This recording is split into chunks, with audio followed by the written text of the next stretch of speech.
Kung papunta kayo ng Boracay Island, ito yung dapat nyong tandaan pag nasa Katiklan Port na kayo. Dito naman sa port, most of the time may sasalubong talaga sa inyo. Ito yung mga agent ng private transfer companies kaya kailangan na matuto kayong tumanggi kung gusto nyong makatipid. Again, it's your choice. Kung kaya mo namang mag-DIY, sundin mo na lang yung tipid tips na to.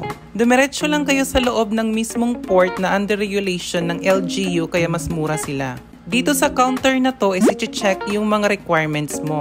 At para makatipid ka, make sure to inform the personnel na may students kayong kasama or senior kung mayroon man para maka-discount sila.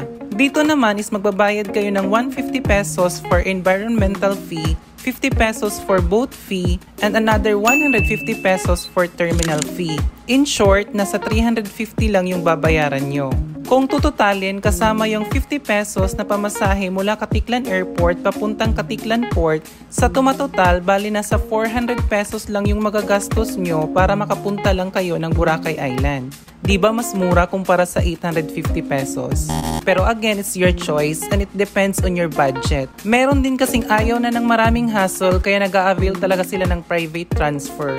By the way, for more Boracay tipid tips, check mo yung Boracay playlist ko. Nasa 10 to 15 minutes lang yung biyahe at nasa Boracay Island na kayo. Pagdating nyo sa Boracay Island, may share ako sa inyong tipid tips kung saan makakamura ka ng pamasahe going to your hotel from 150 pesos to 20 pesos na lang. Kaya comment for part 5. Yan lang, bye!